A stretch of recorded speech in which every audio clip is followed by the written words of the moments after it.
Magandang umaga po. Magandang hapon po. Good afternoon po. Amen. Ayan, okay na yung sounds. Magandang umaga po sa inyong lahat. Okay. At mapagpalang araw po ng Panginoon. At salamat po sa pribileyo na tayong lahat ay nagkasama-sama para po sa ating pag-aaral ng salita po ni Lord. Amen. So bubuksan na po natin ang ating mga Bible sa aklat po ng Unang Korinto, Kabanatang 15. Inaanyayahan ko po na tayong lahat ay tumayo sa pagbibigay galang po sa salita ni Lord. At purihin po ang Panginoon sa araw na ito, sapagkat ito po yung tinatawag po na Easter Sunday o araw ng paggunita ng pagkabuhay na maguli ng ating Panginoong Jesucristo. Subalit tayo po mga mananampalataya, alam natin na araw-araw ay napakahalaga na mabuhay tayo para kay Lord Jesus Christ. Amen. Amen. So buksan po natin ang ating mga Bible sa 1 Corinthians chapter 15. 1 Corinthians chapter 15.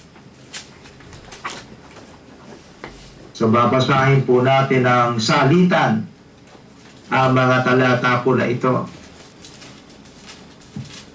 Kung nakita na po ninyo, say Amen. Amen. Ayan, salamat po. At basahin po natin, verse 12. 1 Corinthians chapter 15, verse 12. Okay, basahin ko po sa inyo. 1 Corinthians 15, verse 12. Now if Christ be preached that He rose from the dead, how say some among you that there is no resurrection of the dead? Kayo po sa verse 13. But if there is no resurrection of the dead, then is Christ risen.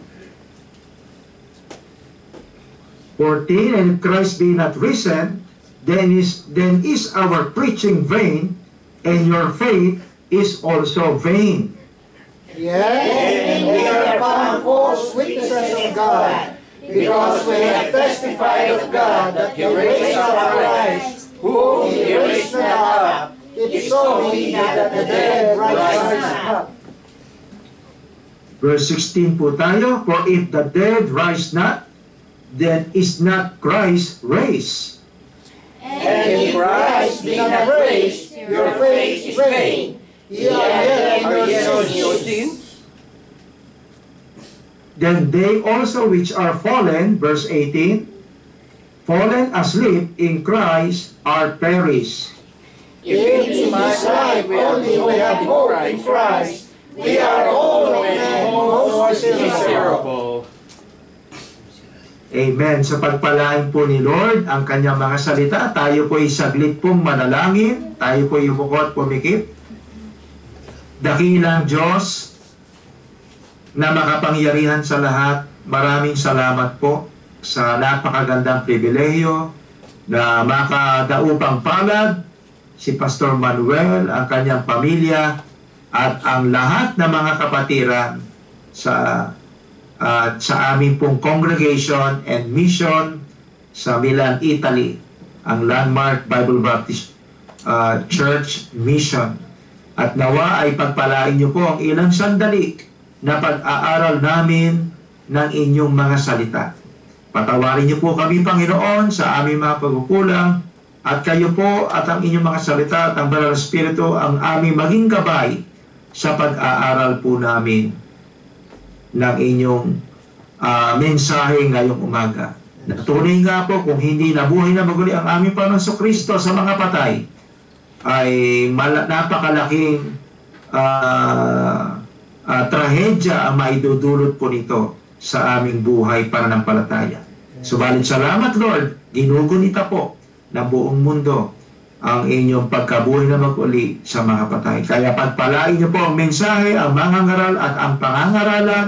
Kayo po ang maluwalhati in Jesus Christ's name. Amen. Amen.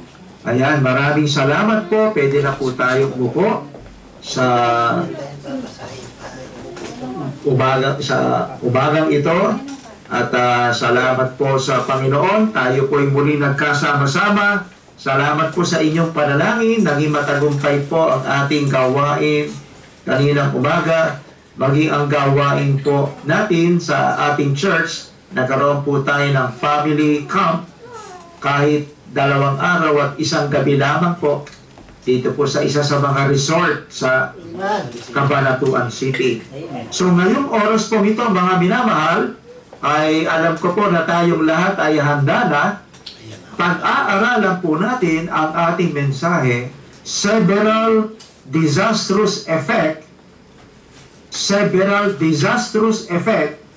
if Jesus Christ did not rose from the dead, no? Mga mabibigat na maidudulot kung hindi nabuhay si Jesucristo sa mga patay.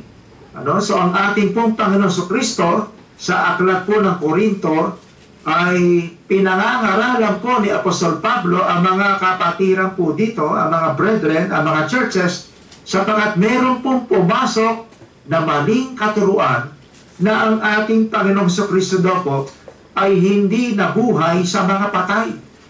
Yan po ang isa sa mabigat na katuruang masasabi nating maling katuruang pumasok sa mga churches po dito. Kung kaya't si Apostol Pablo po ay nagbigay po ng mabigat na pagtuturo at pagtatama at pagtutuwid na kanyang ipinapahayag na ito pong mga paniniwala na to ay mali sapagkat naniniwala tayo na siya po ay nabuhay na mag-uli sa mga patay. Yan po ang ating tatalakayin. Ano ho? At naniniwala nga po tayo na ang Panginoon ay namatay at pagkatapos po ng sa ikatlong araw ay nabuhay na mag-uli. No? So bakit 3 araw po na binanggit sa Matthew 12 na ang ating Panginoon Jesucristo ay namatay, nilibing, nabuhay na mag-uli. Sa ikatlong araw, mabubuhay siya mag-uli. So kasi nga po, ang mga Hudyo po noon ay may paniniwala na kapag ka ang kanilang mahal sa buhay na namatay ay nakalibing pa lamang sa loob ng 3 araw, meron po silang paniniwala na maaari ito ay buhay pa. Ano? Nandun po yung kanilang paniniwala na nandun pa yung kaluluwa, nandun pa yung espiritu. So, yan po ang paniniwala nila. Kaya ang ating Panginoon Jesucristo po ay kanya po itong nirebuke sa pamamagitan ng kanyang na mga hula sa kanya na siya ay hindi lamang mamamatay at nakalibing, mamamatay sa krus at nakalibing ng 3 araw, sa ikatlong araw mabubuhay siyang mag-uli. So binabali po niya yung paniniwala na ito, tradisyon na ito ng mga Hudyo.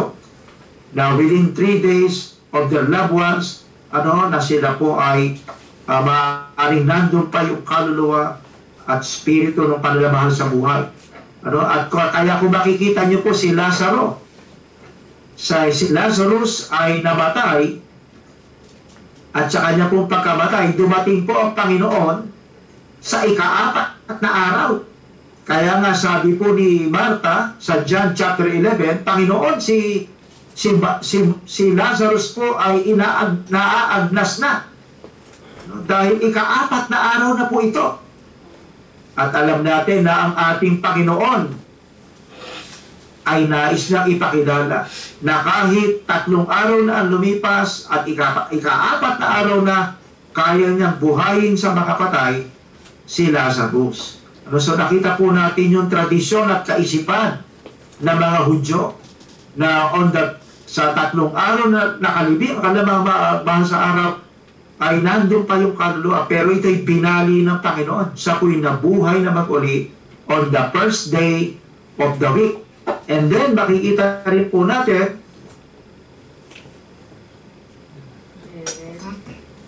na ang Panginoon ay nabuhay na muli sa mga patay sapagkat ito'y inihula. No? Inihula po sa Matthew 12:40. Mismong ang Panginoon ay nagsabi po dito. Matthew 12:40, basahin ko po sa inyo. Matthew 12:40, the Bible says, ang kausap po ng Panginoon dito ay mga Hudyo, ang mga hindi naniniwala sa salita ng Diyos at hindi naniniwala sa Kanya. Ang sabi po ni Lord sa kanila sa Matthew 12, Matthew chapter 12. Ayan, ano po, sabi po rito. Verse 40. For as Jonas was 3 days and 3 nights in the whale's belly, so shall the Son of Man be 3 days and 3 nights in the heart of the earth. Ayan, ano, so makita po natin na ang ating Panginoon ay nagsabi kung si Jonah ay naroroon sa tiyan, sinapupunan ng malaking isda o ng balyena, 3 araw at 3 gabi, no? 3 days and 3 nights in the heart of the earth. Ganun din daw po ang ating Panginoon. So makita natin na inihula ng Biblia, ipinangaral ng Panginoon na mabubuhay siya sa mga patay. Ano ha? Kaya yan po ay ating pag-aaralan. Bakit? Ano ang mangyayari? Ano po ang komplikasyon? What will be the disastrous effect if Jesus Christ did not rose from the dead? No? So meron po tayong ilang bagay sa ating binasang mga talata. Number 1, if Jesus Christ did not resurrect from the dead, sabi po sa verse 13 ng 1 Corinthians 15, but if there be no resurrection of the dead, then is Christ not risen? Then is Christ not risen? Number 1, our Lord Jesus Christ is a joke. No? Number 1, our Lord Jesus Christ is a joke. No? Ang ating Panginoon Kristo ay isang bulaang tagapagturo. Isang bulaang Panginoon. No? Ito'y isang malaking katatawanan. No? So yan po ang mangyayari, mga minamahal. Pero salamat, ang ating Panginoong Kristo ay tunay na nabuhay sa mga patay. God, Jesus Christ is not a joke. No? No? Sabi niya sa John 14:6, I am the way, I am the truth, I am the light. No? So, yan po ang magiging komplikasyon. Ang Panginoon ay napakalaking katatawanan. Kung hindi siya nabuhay na muli sa mga patay. Subalit purihin po ang Panginoon. Amen? Amen. Siya po ay nabuhay sa mga patay. Amen. At hindi na kailanman mamamatay. Kaya sa ating nga po mga napakaraming mga kababayan na Katoliko, naniniwala sila na ang Panginoon ay namatay na naman nung Friday, at sa ngayong linggo ay nabuhay na muli sa mga patay. No, sa iyo po ang paniniwala nila. Bawat taon namamatay ang Panginoon, bawat taon nabubuhay na muli ngayon ang Panginoon. Salamat, tayo po ay bagamat may mga ganitong 7 words of Jesus Christ on the cross, may mga ganyan po mga Easter Sunday, ang ating po, sa ating po na mga Bible-believing Baptist churches and people, brethren, tayo po ay itinatama natin ang kanyang katuruan tungkol sa pagkabuhay na maguli ng ating Panginoon. So, ito po ang napakalaking epekto nito. Tayo po ay nabubuhay na mayroong pagtatagumpay. Sabi nga po sa krus ay mayroong victory, no? Sa krus mayroong victory. In the cross there is victory, but in the resurrection of Jesus Christ there is triumph, no? Amen. Mayroong pagtatagumpay. Mayroong pamamayani ang ating Panginoon. Number 2, ano po yung isang komplikasyon if Jesus Christ did not resurrect from the dead? Not only our Lord Jesus Christ is a joke, our preaching is our preaching is powerless. No? Our preaching is powerless. Ang ating mensahe at pangangaral ng Biblia ay walang kapangyarihan. Ano po ang sabi sa verse 14? And if Christ be not risen, then is our preaching vain. Our preaching vain. Kung ang ating Panginoon ay hindi nabuhay sa pagpuli sa mga patay, ang ating pong pananampalataya, ang ating pong pangangaral ay walang kapangyarihan. Ano, ang salita ng Diyos ay hindi totoo. Pero salamat, alam natin na ang Panginoon ay nabuhay ng muli sa mga patay at ang kanyang mga salita ay makapangyarihan. Ano, sabi nga po, for the word of God is quick and powerful. Amen. As two-edged sword, no, ang ating Panginoon, ang kanyang salita ay makapangyarihan sa lahat na gumagawa sa buhay ng tao upang ang tao ay maligtas, ang tao ay hindi lamang maligtas, makaunawa ng langit, ng buhay na wala hanggan. Ano, ang salita ng Diyos ay nagtuturo ng kaligtasan, ang salita ng Diyos ay nagtuturo ng pagbabago sa ating buhay. Ang salita ng Diyos ay nagpapalakas upang tayo ay mabuhay na may pagtatagumpay kay Kristo, sapagkat napakarami pong mga problema, napakarami pong mga pagsubok sa buhay na to. Amen? At kailangan po natin marinig ang pangangaral ng salita ng ating pong Panginoon. Kaya pagkangimi nga po ni Pastor Manuel ay nangangaral ng salita ng Diyos, lagi ang paralangin namin, Lord, ang kapangyarihan mo, ang inyong mga salita, ang siyang maihayag, magbago, magkaroon ng revival sa aming mga puso at sa puso ng mga tagapakinig. So, our preaching is powerless if Jesus Christ did not rise from the dead. But praise God, He rose from the grave. Pangatlo po, no? Pangatlo po, our Lord Jesus Christ is a joke kung hindi siya nabuhay sa mga patay. Our preaching is powerless. Number 3, our faith is a fraud. Our faith is a fraud. Ang ating pananampalataya, no, ay isang malaking kasinungalingan. Kung hindi siya nabuhay na mag-uli sa mga patay, ano po ang sabi sa verse 14 sa huling bahagi po? And your faith is also vain. Your faith is also vain. Ano? Yung ating pong paglilingkod sa Panginoon, yung mga doktrina po natin, kung hindi siya nabuhay na mag-uli sa mga patay, ay wala po itong katuturan. Walang saysay, walang kabuluhan. Pero salamat, ang Panginoon ay nabuhay na mag-uli sa mga patay, ang ating pananampalataya ay may kabuluhan. Amen? Amen. Kaya nga sabi po na po Sir Pablo, na tayo daw po ay, tayo daw po ay manindigan sa salita ng Diyos. 1 Corinthians 15, tingnan po natin, verse 1. 1 Corinthians 15, verse 1. Moreover, brethren, I declare unto you the gospel which I preach unto you, which also you have received, and wherein you stand. Yun po ang sabi ng salita ng Diyos. Naninindigan tayo sa ating mga doktrina, no? Dahil po, ang pananampalataya natin ay totoo. Ang pananampalataya natin ay nasa Bible. Ang pananampalataya po natin ay galing sa ating Panginoon. No? Kaya salamat sa pakikinig po ninyo kay Pastor Manuel sa Sunday School, sa mga Bible devotion, Bible study.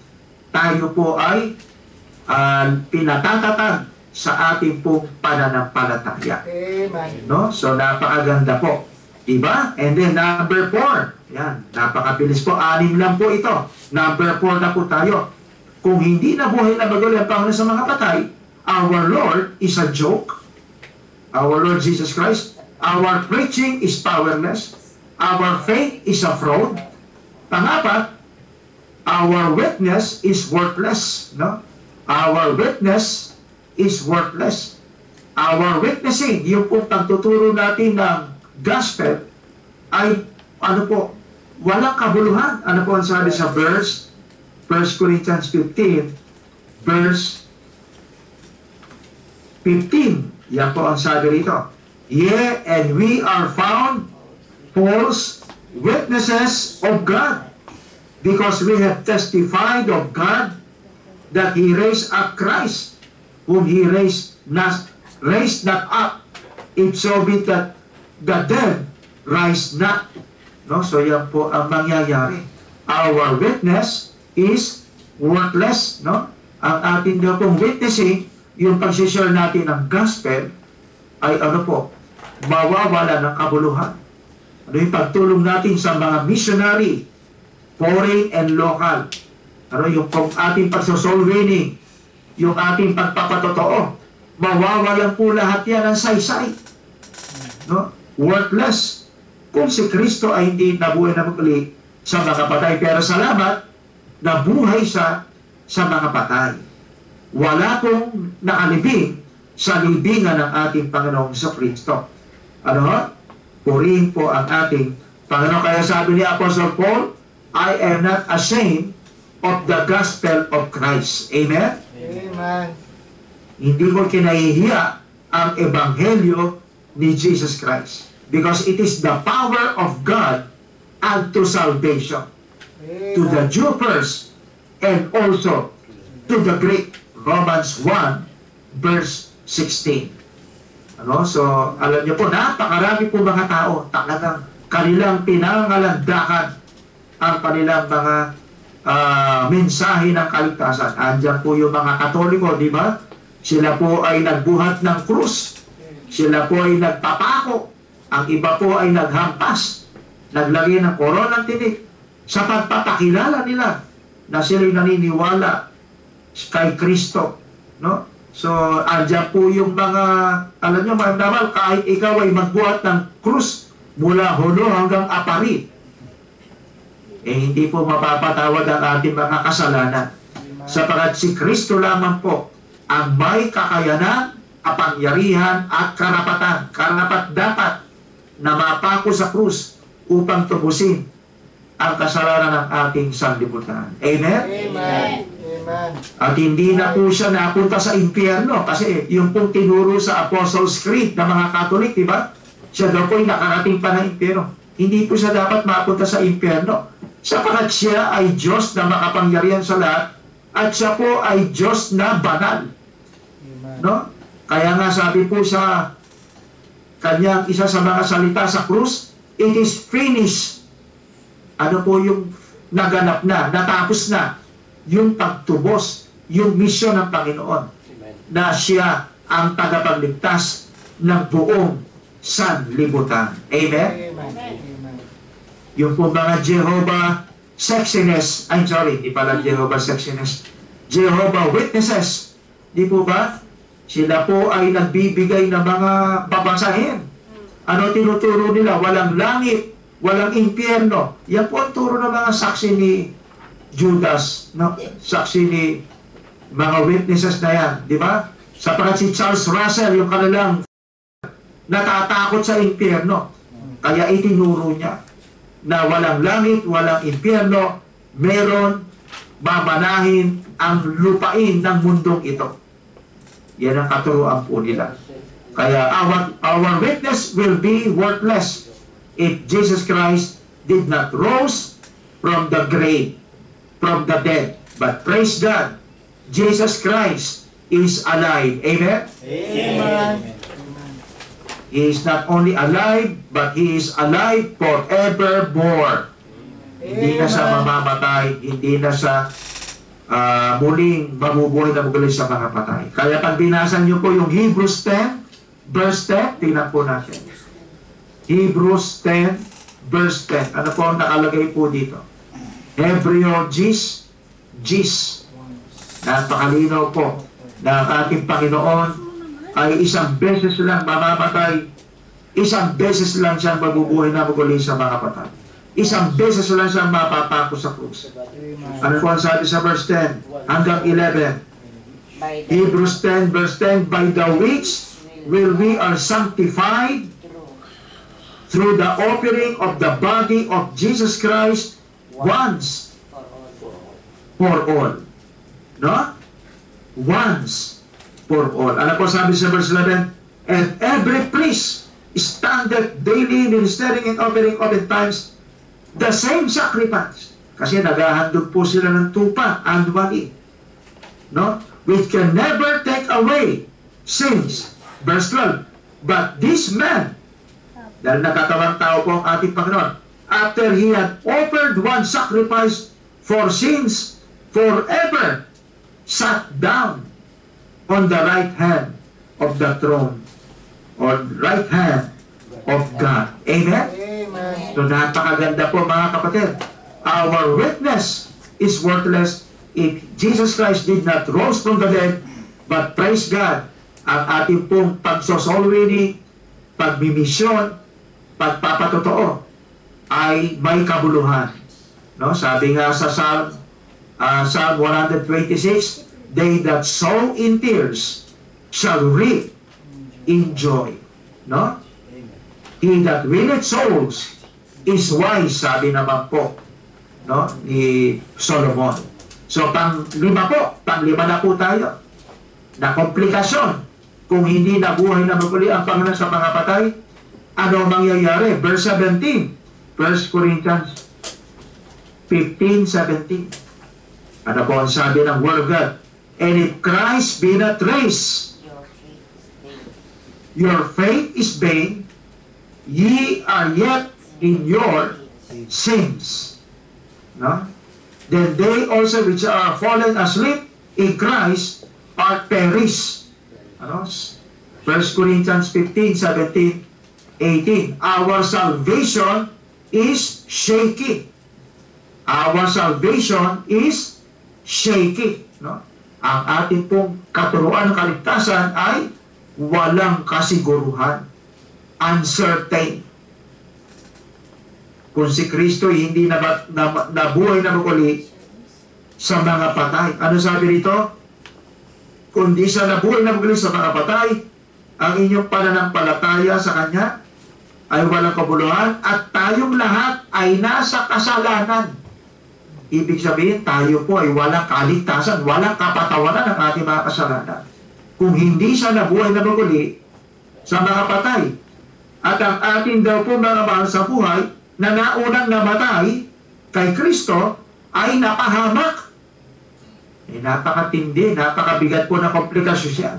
Ang kaligtasan natin walang kasiguruhan. Pero salamat mga kapatid, lahat po tayo ay ligtas. Amen? Amen. Dahil kay Jesus Christ. No? Balikan natin yung verse 1. Ano po ang sabi sa verse 1 and 2? Moreover, brethren, I declare unto you the gospel which I preach unto you, which also you have received and wherein stand, by which also you are saved, if you keep in memory what I preach unto you, unless you have believed in vain. Ayan, napakaganda po mga kapatid. No? Napakaganda po ng ating matutunan. Nakapagpalatayo na ng palataya kay Kristo na namatay, nilibing na walang sa mga patay, tayo ay ligtas. No? Tayo po ay sa langit mapupunta. Tayo ay tunay na born again sa pamilya ng Diyos. Pinatawad ang ating mga kasalanan at wala nang kaparusahan ng impyerno. No? Yan po yung nakalagay sa John 3:16. 1 John 5:11, 12, 13. No? Napaka-ganda po. John chapter 10, 28, 29. So, tayo po ay tunay na ligtas. At ang kaligtasan natin, matatag, sigurado. Sabi nga po, meron daw po tatlong letter F. Tatlong letter F ng ating salvation. Our salvation is free. Walang bayad sapagat si Kristo nagbayad. Our salvation is fixed. Ang kaligtasan natin ay masasabi natin sigurado, matatag. And our salvation is full, no? Kompleto. Full. F-U-L-L. Kompleto po. Amen? Amen. Kaya ang ating kaligtasan ay matatag. Kaya nakakalungkot po yung nabalitaan natin. Ilang araw ang lumipas, di ba? Yung pong Baltimore Bridge. Sa pamamagitan po ng napakalaking ship na mayroong daang-daang container van, nag-function po yung cruising nito at tinamaan po yung isang pundasyon ng bridge, nagbagsakan po lahat. Kaya halos 20 sasakyan yata mahigit ang bumulusok sa karagatan. Kaya marami daw po mga insurance company, no? Sinasabi po sa mga may-ari na mga sasakyan pag dumadaan sa bridge, bubuksan daw po yung mga bintana. Just in case na masira yung bridge, bumagsak yung sasakyan sa karagatan o sa ilog, makakatakas sila. Kasi pag nakasara daw po yan, ay may pressure ng hangin sa loob at napakahirap buksan kahit ikaw ay merong baseball bat. No? So, ganyan po yung bridge na shaken po, bumagsak. Pero ang ating pong kaligtasan ay matatag. Amen. Amen? Amen. Sapagat nakasalig ito kay Jesus Christ. Panghuli po ito. Number 6, ang ating pong pinakahuli, verse 19. Ano po ang sabi sa 1 Corinthians 15, verse 19? If in this life only we have hope in Christ, we are of all men most miserable. Excuse me po. Kung sa buhay na to, ang pag-asa lang natin ay kay Kristo, tayong lahat ng mga tao ay higit na may miserable buhay. Ano po yan? If Jesus Christ did not rose from the grave, our lives is lost. No, ang buhay natin ay walang tagumpay. Ang buhay natin ay walang katiyakan, walang kapayapaan. Ang buhay natin ay mapapariwara. Pero ano po ang sabi ni Lord sa John chapter 10? Salamat na buhay namin kulisa sa mga patay. Ano po ang sabi sa John chapter 10? And I give unto them eternal life. I'm sorry, ang sabi sa John chapter 10, the thief cometh, but for to steal, to kill, and to destroy. Ang sabi ni Lord, I come that they might have life, and that they might live more abundantly. Amen? Amen. Ang buhay natin ay may direksyon, ang buhay natin ay may patatagumpay, ang buhay natin may kaayusan, may kapayapaan.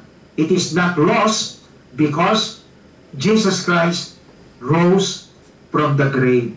Ang buhay natin ay isang buhay na punong-puno ng pag-asa. Our life is not lost because Jesus Christ rose from the dead. Kaya napakaganda po, mga minamahal, na malaman natin na ang Panginoon ay nabuhay na muli sa mga buhay. Kaya nga kumakanta po tayo, nabuhay na muli sa mga patay. No, ano po yung kanta natin? Because He lives, I can face tomorrow. Because He lives, all fear is gone. Amen? Amen. Napakaganda po. Ano po yung kanta pa natin? I serve a risen Savior, and He is in the world today. I know that He is living, whatever men may say. Napakaganda po na mga awitin na yan. Kaya nga sabi po nung isang mangangaral, si Henry Knox Cheryl, ano po ang sabi niya? The resurrection gives my life meaning and direction, and the opportunity to start over no matter what my circumstances is. No? Yan daw po ang halaga ng pagkabuhay na muli ni Jesus Christ. No? Sabi po ni Billy Graham, there is our Lord, there is more evidence that Jesus rose from the dead than there is that Julius Caesar ever lived or that Alexander the Great died at the age of 33. Ano? So, salamat ang ating Panginoon ay nabuhay na muli sa mga patay. Alam niyo po ba na si Buddha, yun po mga naniniwala sa Buddhism, diba? Ito po yung mga naniniwala sa mga karma, ganyan. Yung pong kanya katawan na naagnas, mga buto-buto, natuklasan daw po ng mga 1980s, at nandun siya hanggang ngayon, hindi nabuhay sa mga patay. Pero ang ating Panginoon Kristo, mga minamahal, ay nabuhay na mag-uli sa mga patay. Kaya sa buhay na to, ang buhay natin bilang Kristiyano, ang ating church, ay punong-puno ng pag-asa, punong-puno po ng pagtatagumpay, punong-puno po ng buhay. Amen? Amen. Kaya mga minamahal, magpatuloy po kayo na maglingkod kay Lord, sapagat ang ating Panginoon Kristo ay hindi lamang namatay sa krus, hindi lamang nilibing, siya ay nabuhay na maguli. Ibalita po natin ito sa pamamagitan ng ating mga labi, ng ating mga binibigay na mga babasahin, at higit sa lahat, yung buhay po nating binago ay isang pagpapatunay na ang ating buhay ay merong pinaglilingkurang buhay na si Hesus Kristo. Tayo pong lahat ay yumuko at tayo po ay manalangin. Makapangyarihang Diyos, maraming salamat po sa inyong mga salita na kami po ay tinuruan, kami po ay hinamon na magpatuloy pong mabuhay na merong lakas, may sigla, may pagpapasalamat sa aming puso. Bagamat maraming problema at pagsubok, meron po kaming katatagan dahil ang aming Panginoon Kristo ay nabuhay na mag-uli sa mga patay. Kayo nga po ang nagsabi, therefore, my beloved brethren, be steadfast, unmovable, always abounding in the work of the Lord. For as much as you know that your labor is not in vain in the Lord. Pagpalain niyo po, Panginoon, ang mensaheng ito na aming napag-aralan. Pagpalain niyo po ang mga ngaral.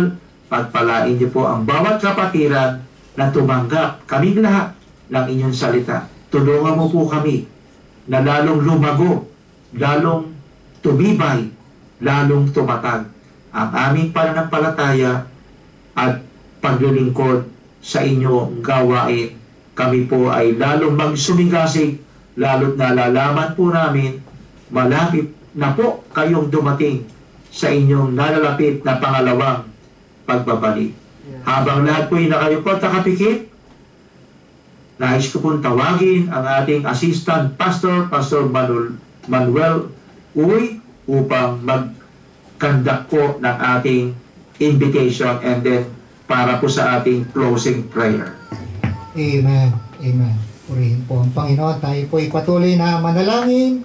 Ama naming Diyos, salamat po na minsan pa ay binigyan mo ng init ang aming mga puso upang aming makita na ang aming Diyos na buhay na aming pinaglilingkuran ay patuloy na nagbibigay ng katagumpayan sa aming mga mananampalataya, Panginoon. At sa mga naipangaral na mga mensahe ay patunay ito, Panginoon, na ang inyong pagkabuhay ay nagdudulot ng pagtatagumpay sa aming mga paglakad sa inyong kalooban, Panginoon. Thank you, Lord, for giving us opportunity to encourage kung dumarating man ang mga panahon na kami pinanghihinaan. Ngunit salamat, the Lord was risen from the dead to show that He is the victory, to show that God is always there to give us opportunity to walk in His will. Habang lahat na kayo ko nakapikit, nananalangin, ang mga mananampalataya, if God talks to your heart this morning in a special way, salamat po, Panginoon. I believe that the Lord has risen from the dead. Ang mensahe po niya ay upang bigyan ang bawat isa ng pagtatagumpay sa ating mga buhay na ang ating dating direksyon ay walang patutunguhan, walang saysay, walang kabuluhan, patungong impyerno. Ngunit salamat sa pagkabuhay ng ating Panginoon ay nagdulot sa atin ng kaligtasan, kaunawaan, kaliwanagan ng mabuting balita na si Kristo ay namatay Amen. nalibing, at nabuhay na maguli. At siya ang ating pagtatagumpay. At sa ating lumang buhay, lumang pagkatao, kung tayo may minsan nadadapa, nalulugmok, nagkakamali, nagkakasala, there is always a chance that God has given us to kneel down and claim His forgiveness. And that is the victory that He brought to His sons. Ngayong umaga, Lord, may mga kahinaan pa po ako na hindi ko pa napagtatagumpayan. Just because I heard this morning na ang Panginoon ay nagbangong muli mula sa pangapatay to prove you that there is power, there is a victory na ipagkakaloob sa atin ng Panginoon. And we need Him. We need His power. We need the triumph. Ngayong umaga, God touch your heart. Bakit hindi ka humakbang sa altar? Lord, salamat po. There is a victory. Kung meron akong mga kahinaan this morning, I believe you will give me a victory. Amen. Yes. Purihin po ang Panginoon. Nakikita ka ng Lord. Purihin ang Panginoon. Glory to God. Tayo pong lahat ay lumapit at hingin ang biyaya ng ating Panginoon na hindi biro, hindi katatawanan ang ginawa niyang kamatayan sa krus, but to give us a victory this morning. Amen. Amen. Tayo po'y patuloy na manalangin. Dakilang Diyos, salamat po ngayong umaga at minsan pa sa paggugunita ng mundo na mayroong Kristong namatay, nalibing at nabuhay na maguli. Masigit ang kahulugan sa amin bilang mga mananampalataya, Panginoon, na minsana mong ginawa sa krus ng Kalbaryo at ikaw ay nabuhay na maguli mula sa mga patay. Salamat, Panginoon, to give us understanding, give us wisdom that opens our mind sa iyong mga salita, Panginoon. At ngayong umaga, sa mga kapatiran na lumapit po sa altar at kanilang kinikilala, aming kinikilala ang aming mga sarili, that we have weaknesses, we have problems, we have burdens, we have sorrows, we have griefs. Salamat, Panginoon, na ikaw ang magbibigay ng kaaliwan, katagumpayan sa kanilang mga buhay, Panginoon. At salamat sa oportunidad na kami po ay kilusin ng banal na Espiritu upang gawin ang inyong kalooban, Panginoon, that you will always there. You will not leave us. You will not forsake us. Thank you, Lord, because you have concern to us, Panginoon. Salamat sa iyong ginawa sa krus. Salamat sa iyong pag-ibig. Salamat sa katagumpayan na inyong pinagkaloob ngayong umaga, and we claim it by faith, Panginoon. At minsan pa, binabalik po namin ang kapurihan. Pasasalamat sapagkat ito ay aming hiling at dalangin sa matamis na pangalan ng aming Panginoong Hesus. And all the people say, Amen and Amen. Glory to God. Purihin po ang ating Panginoon sa mensahe na may pangaral ng ating buting Pastor Jules Magbanwa. At salamat po, Pastor Jules, for delivering the message this morning. Salamat po. At God bless po. Amen po. We are praying for you and your family. Amen. God bless you, Pastor Jules. Amen. Amen. Salamat po. Be safe po. Amen. Pastor Manuel and family, bye-bye. Have a blessed Sunday. Amen. All right.